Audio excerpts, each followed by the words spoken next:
Hello, this is Robert Rodríguez, and I'm presenting to you the 10-Minute Film School. It's something that I would show at guerrilla filmmaking seminars at film festivals. You know, people ask me, Mariachi, did you really make that for $7,000? How did you do that? And it's just so hard to sit there and try and explain it. It's much easier to show raw footage from the movie, scenes, what they looked like before they were edited, so you can see exactly how to put a movie together very inexpensively by yourself if need be.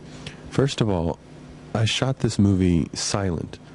What that allowed me to do actually was save a lot of film because I didn't have any film slates. I didn't have any sync slates. In fact, the only indication we had to put on the roll at all was at the head of it to show what roll we were on. And this is roll 15. You can see I just had the actors hold their fingers up. After that, there's no slates. Let me jump right to the cool part. This is the scene that everyone thinks cost a lot of money. People always ask me, how did you do the bus sequence, for instance, on such a small budget and with no crew or stunt people or anything? So actually, if you just break it down, you see it's not that difficult at all. In fact, it's actually kind of cool.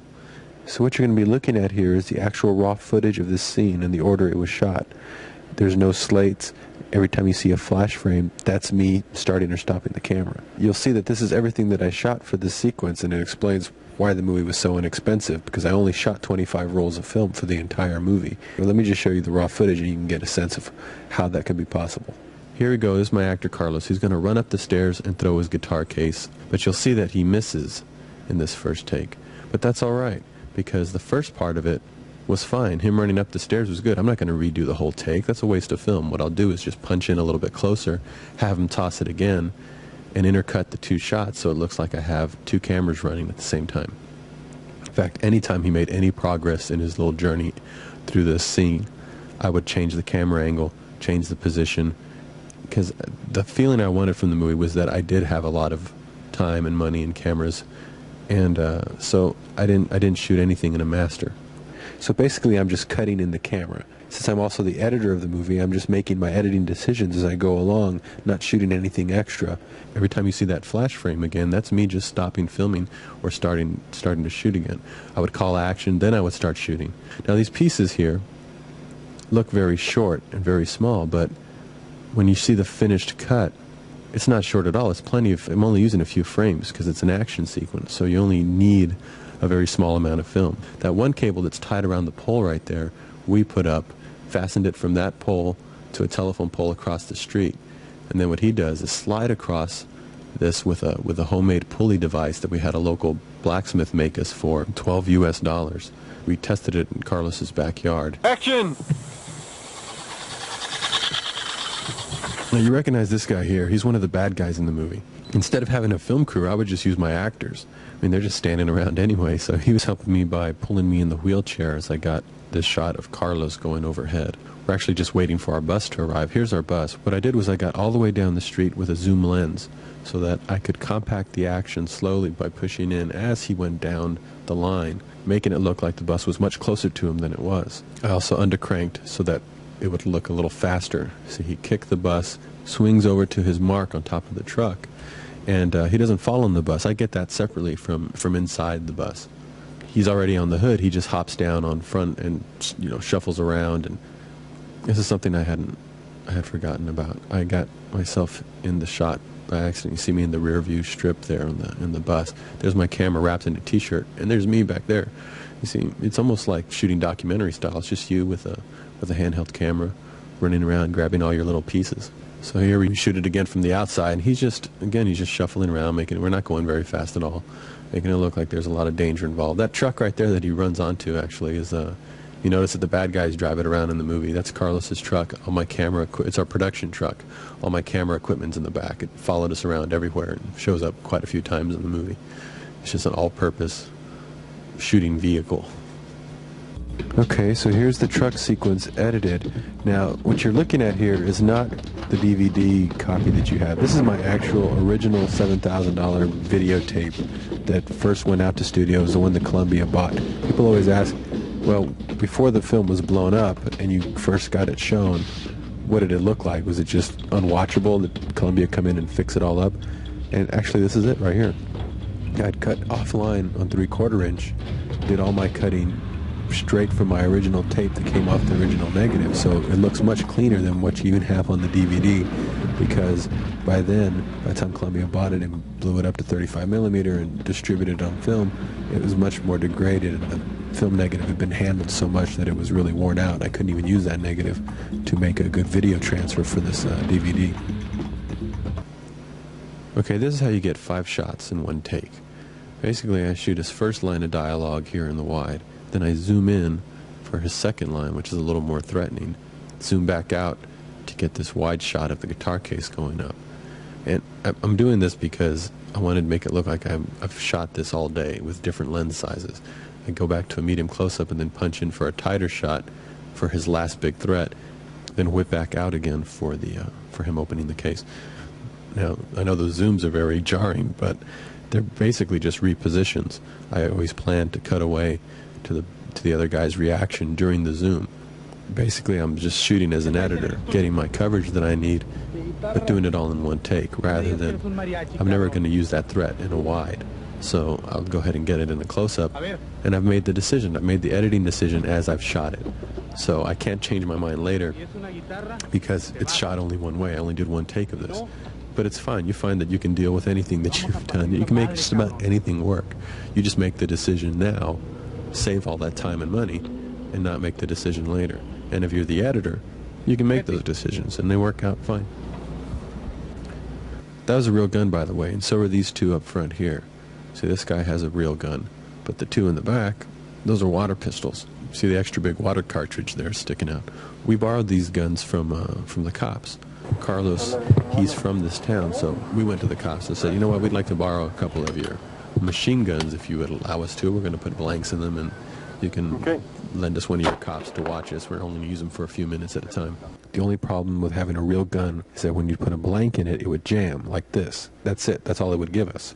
So what I would have to do in order to have a machine gun sequence is that I would have to shoot the barrel firing once from 4 different angles, like this. Then I would get a shot of the bad guys getting squibbed, so I could put a machine gun sound over it and make it seem like there was continuous fire going on. Okay, see, the squib didn't fire in that take. Right here, there it goes. It's just a weightlifting belt, a condom full of homemade blood made of food coloring and corn syrup. So this guy had 2 squibs on. We got these squibs from an effects guy we knew in Mexico, and we tested them out on Carlos. They gave us white ones and yellow ones. One was a body squib and one was a ground squib. We didn't know which was which, so we had to test it. Was that a white one or a yellow one? Okay, here's the sequence edited with that squib effect and with that machine gun effect. What I did was I double cut the barrel fire, and here it comes right now. Double cut, and then have the machine gun sound going over the cuts to give the illusion that there's machine gun fire going on. See, these are things you take for granted on a real movie set by having movie prop guns. Instead of spending the money and renting one, we just creatively thought of a way to get around it. I wanted to show you my sound setup. This is actually a videotape I shot during production. This is Juan Suarez. He's a local exterminator who's a musician on the side, and he wrote this song for our movie. I'm recording it with my sound setup, which is my Marantz tape recorder and my Radio Shack microphone right there. That's me actually holding the mic up. I'm taping the sound. This is the actual song that's used in the movie, the actual recording, and videotaping it at the same time so that Carlos can watch his finger movements. And I mean, as you can hear, this musician's voice is much deeper than Carlos's. So what I did was I used my tape recorder, had a pitch control. I pitched it up so it matched more my actor's voice. We just did it on the fly. He wrote us a song in a couple of days and came back, we recorded it, and then we lip-synced to it. Basically, this is also how I recorded the sound for the movie. I wanted to get all the dialogue and sound effects right there on the set and not just loop it in later because that sounds really canned. So after I'd shoot a scene, I would put the camera away, have everyone repeat their dialogue and their action, and would get everything from sound effects and dialogue so that I could cut it in later and sync it by hand. So even him splashing the water on his face right here, I went ahead and got a location. See, it's almost a perfect match. Almost. Close enough. Here's how I did the dialogue. I would film it, then I would record the sound after the take. She would be speaking in her own natural rhythm, and there isn't a lot of dialogue in the movie, so I was able to sync most of it up. ¿Quién eres? ¿Qué tienes aquí? But where it absolutely would not sync up, like right here, ¿Armas? ¿Pistolas? ¿Navajas? I knew that's where I would cut away in the editing. The camera I borrowed, it had two great lenses on it. One was a zoom lens, which I used all the time for dialogue. And then it had a 5.7 millimeter canoptic lens, which is a lens that's so wide, it doesn't need any focusing. It is a little wide. I mean, things look a little goofy, but I didn't even have to look through the eyepiece half the time. I mean, if I was doing like an action sequence like this of him jumping over, I couldn't keep my eye on the eyepiece. I would just follow his feet down with the camera, and I would know that it's in frame because the lens is so wide. The local newscasters in town were very critical of everything that went on. We grabbed this guy and made him the bartender, and this other guy, we made him the hotel clerk. That kept them involved in the picture, and it made it easier for us to run down the street with guns, have no one complain. Here's a good example of how cheap I was on this movie, actually. Case here, you see the very visible scar on the lid right there in the center. This is the same case that the Mariachi carries around. I didn't even bother to get two different cases because I didn't have any money for it. This isn't even a good case. I mean, it's a little cardboard case. You can see that he's got the guitar in there. It's supposed to be the weapons. What I actually do is cut to this other case. It's a much heavier case, but it doesn't have a handle, and the top of the lid is wood colored because the black material was pulled off. And I was too cheap to paint it black, so I would just cut away from it. Instead of showing that lid, I would just cut away because I was cheap. I was too cheap to even buy a can of black paint. But if you want to make a movie for a really low budget, you can't spend on anything. You have to refuse to spend. I mean, that's just basically how you do it. You refuse to spend on anything. You start spending a little bit. You start that money hose going, and you just can't stop it. Think of a creative way to get around your problem and keep your money in your pocket. One question people have a lot is, how did you light the movie by yourself, and with how many lights? And I actually only had 2 lights. In fact, they weren't really movie lights. They're those work lamps that you get at hardware stores, the ones with the little clip-on bottoms and the aluminum domes. I have a 200-watt light bulb inside of it that's balanced for indoor film, and then a sheet of diffusion over it to make it softer. Since the light source is so small, I have to put it really, really close to the actors, right out of camera frame. I had 2 of these lights, so one of them would be on the right side, you can tell on his face, creating a little bit of shadow, and the other one would be on the left side, making a little bit of edge, bouncing off a sheet of styrofoam. Here you can see with her, the light on the right is creating that sort of side light effect, and then when she turns right into the second light, which is also set up sort of kind of like a side light, making that shadow across her face. That third light behind her, you see, is just the sun coming through some stained glass. Since we shot these scenes fairly quickly, we didn't have to worry about the sun changing position on us. When you look at the bar sequences, you'll notice that I never do the same lighting setup twice. Every time you go in there, there's absolutely no lighting continuity, because I was trying to learn. I wanted to learn what the best lighting would be. So every time I was in that bar, I would light it differently. This scene, for instance, there's the one light on his face. The sun is going down in the background. That's why it's that blue color, because the film is balanced for indoor. Any sunlight coming in is going to turn blue. And you notice at the bottom of his chin there's a slight edge light. That's because the light is on the floor, creating that sort of very slight edge along his chin and up over his hair.